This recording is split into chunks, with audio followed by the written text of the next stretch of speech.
Hey, welcome. Today, we're diving into some of Jordan Peterson's most powerful ideas and turning them into a practical guide.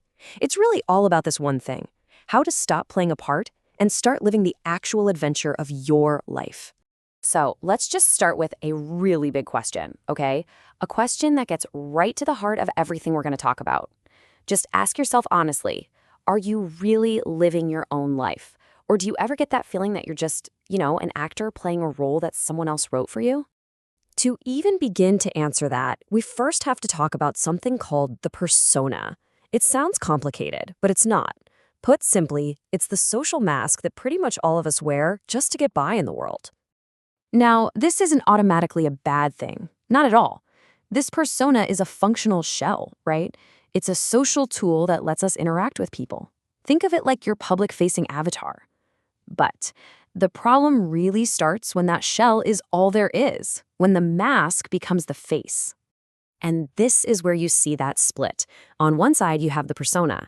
It's what everybody else expects from you. But on the other, you've got your underlying reality.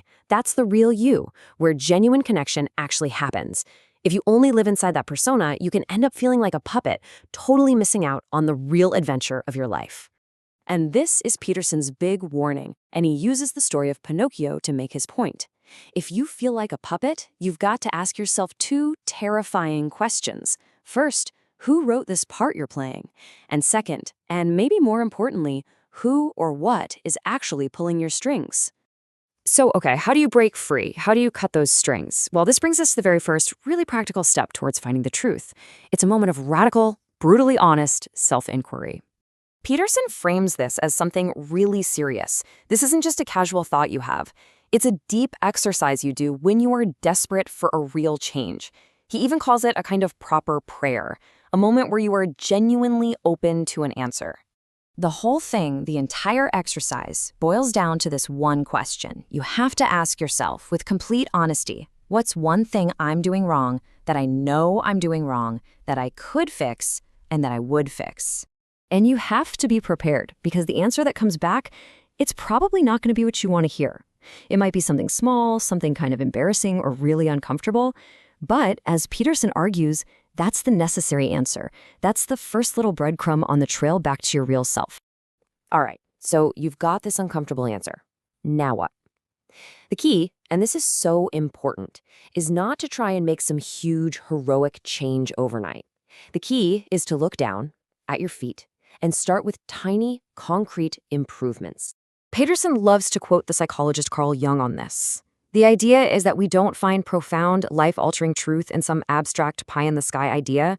We find it by looking low enough, by paying attention to the messy, mundane, everyday details of our own lives.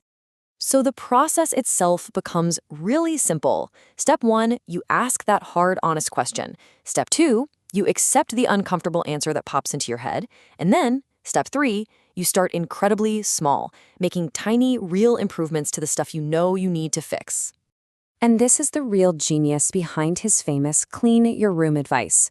It's not really about having a tidy bedroom. It's a metaphor for taking responsibility for your own little corner of the world. Because think about it. If you think you're too good, too important to organize what's right in front of you, how on earth can you possibly hope to sort out the bigger problems in your life, let alone in the world? And this is where things really start to get interesting. Because making these small fixes, it's not just about correcting your flaws. It's about completely redefining the entire goal of your life's journey. This whole process forces you to challenge a huge assumption many of us have. Are we actually aiming for a life with no struggle? A life of just ease? Or is there something deeper, something way more valuable to aim for? You can see these two completely different visions of life here. On one hand, there's the vision of ease. Mai Tais on the beach forever. It sounds great, but it often leads to emptiness, to aimlessness. Then there's the uphill climb, the idea that there's always a higher hill in the distance. And that's where we find meaning, real adventure, and actual growth. And this is the core idea. We are literally built to walk uphill. Peterson argues that almost all the positive emotion you feel in your life comes not from achieving a goal, but from seeing that you're making progress towards a goal that you value. It's the climb itself that gives life its meaning. So, All of this leads us to one final huge reevaluation of what we should even be aiming for. And spoiler alert, it's probably not what you think. The ultimate goal isn't happiness. I know that sounds weird, but think of it this way. Happiness is fleeting. It's a wonderful gift, a great byproduct that you should be incredibly grateful for when it shows up. But trying to aim for it directly is a terrible strategy. A meaningful life, one you find through responsibility and struggle, is a much deeper, much more solid foundation. Peterson has this powerful, almost paradoxical way of describing this meaningful life. It's a life so full and profound that it includes suffering and victory, awe and terror. It is, he says, better than happiness. But its weight, its intensity is almost unbearable. So, we're going to end by turning that very first question back on you. After all this, what is that one small, maybe even unbearable truth that you could face today? What's one tiny improvement you can make right now to start your own uphill climb?